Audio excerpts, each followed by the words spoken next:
इस वीडियो में हम बात करेंगे कुछ ऐसी बेसिक टिप्स के बारे में जिससे आप अपना बेली फैट कम कर सकते हैं। तो टिप्स स्टार्ट करने से पहले हम कुछ जनरल फैक्ट्स डिस्कस करते हैं बॉडी फैट के बारे में।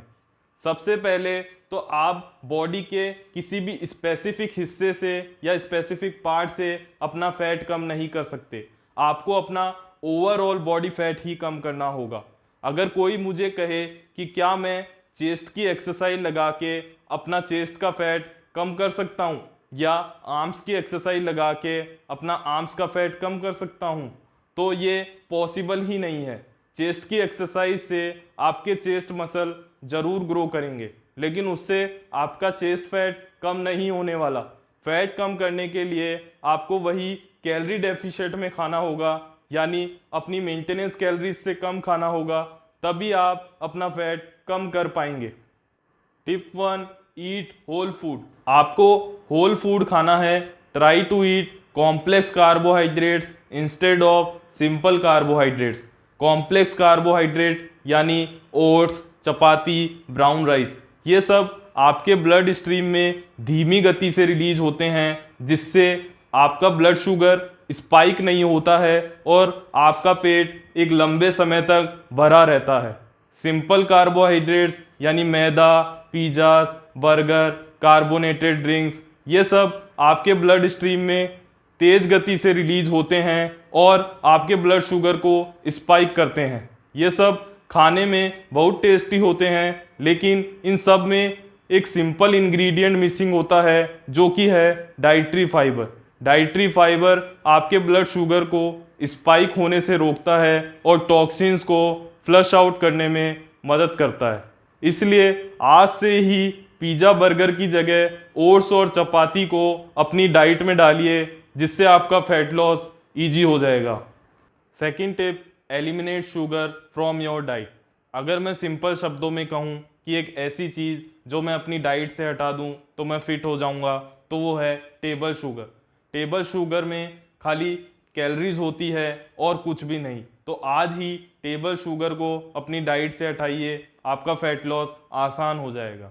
Third tip, increase your water intake. आपको दिन में कम से कम 3 से 4 लीटर पानी पीना है, क्योंकि वाटर आपकी बॉडी के लिए बहुत ज़रूरी है। इससे आपका मेटाबॉलिज्म बढ़ता है। अब मेटाबॉलिज्म क्या है? मेटाबॉलिज्म एक प्रोसेस है जिसमें आपकी बॉडी कैलोरीज को एनर्जी में कन्वर्ट करती है।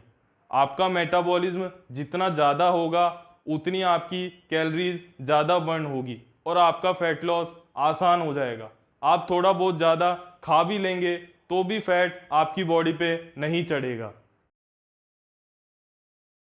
फोर्थ टिप, वेट ट्रेनिंग या रेजिस्टेंस ट्रेनिंग। अगर आपको फास्ट फैट लॉस करना है तो आपको वेट ट्रेनिंग और रेजिस्टेंस ट्रेनिंग का सहारा लेना चाहिए, क्योंकि वेट ट्रेनिंग करते समय आपका मसल मजबूर हो जाता है काम करने के लिए। अगर किसी को लगता है कि मैं थोड़ा कम खा के या कार्डियो करके अपना फैट लॉस कर लूँगा, तो ये बिल्कुल मुमकिन नहीं है। फैट लॉस करने के लिए आपको वेट ट्रेनिंग का सहारा लेना ही पड़ेगा। Fifth tip, add low calorie food और raw vegetables to your diet. Fat loss करते समय वेजिटेबल्स का रोल बहुत इम्पॉर्टेंट है।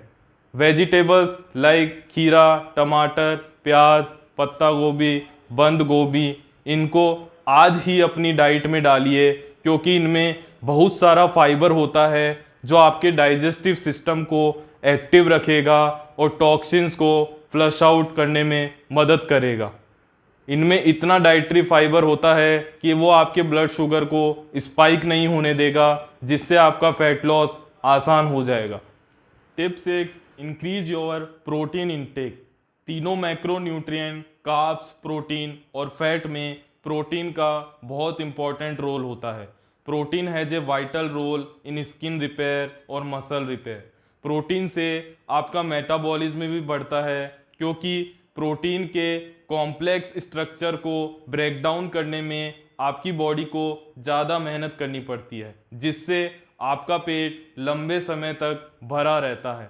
अनफॉर्चुनेटली हमारी इंडियन डाइट में कार्ब्स बहुत ज़्यादा है और प्रोटीन बहुत कम है। तो सबसे पहले अपना प्रोटीन इंटेक इंक्रीज कीजिए, जिससे आपका फैट लॉस आसान हो जाएगा। Sleep at least 7 to 8 hours a day. आपको दिन में कम से कम 7 से 8 घंटे सोना है, क्योंकि फैट लॉस करते समय स्लीप का बहुत इंपॉर्टेंट रोल होता है। एक रिसर्च में 2 ग्रुप्स बनाए गए, एक ग्रुप 7 से 8 घंटे सोया और दूसरा ग्रुप 5 से 6 घंटे सोया। जिस ग्रुप ने 7 से 8 घंटे की नींद ली उसने ज़्यादा फैट लॉस किया एज कंपैरिजन टू दूसरे ग्रुप। तो आज से ही डेली 7 से 8 घंटे की नींद लीजिए। Intermittent fasting. इंटरमिटेंट फास्टिंग में आपको एक लिमिटेड पीरियड में खाना होता है, यानी आप 12 से 16 घंटे का उपवास रखते हैं और 8 से 10 घंटे में खाते हैं। फॉर एग्जाम्पल, आप अगर रात का डिनर 8 बजे लेते हैं तो आपको नेक्स्ट डे अपना ब्रेकफास्ट 10 बजे या 12 बजे लेना होता है। शुरू में ये थोड़ा डिफ़िकल्ट होता है, लेकिन धीरे धीरे आपकी बॉडी को इसकी आदत हो जाती है। इंटरमिटेंट फास्टिंग के 2 फेज होते हैं। First phase is elimination phase, जिसमें आप 12 से 16 घंटे का उपवास रखते हैं। इस एलिमिनेशन फेज में आपकी बॉडी खुद को डिटॉक्स करती है और रिपेयर करती है। Second phase is building phase. जब आप 16 घंटे के उपवास के बाद वापस खाने लगते हैं तो आपकी बॉडी उस खाने को और न्यूट्रिशन को ढंग से एब्जॉर्ब कर पाती है। ड्रिंक ग्रीन टी और black coffee without sugar. Black coffee का फैट लॉस में बहुत इंपॉर्टेंट रोल है। ब्लैक कॉफ़ी आपके मेटाबॉलिज्म को बूस्ट करता है और आपकी भूख को थोड़ा कम कर देता है, जिससे आपका फैट लॉस आसान हो जाता है। 10 minutes walk after every meal. आपको हर मील के बाद 10 से 15 मिनट की वॉक करनी है, जिससे आपका फैट लॉस आसान हो जाएगा और आपको एक सेपरेट कार्डियो सेशन की ज़रूरत नहीं पड़ेगी। अगर आपको मेरा वीडियो पसंद आया तो प्लीज़ एक लाइक कर देना और सब्सक्राइब टू माय चैनल, जिससे कि आप मेरा फ्यूचर वीडियो मिस ना करें।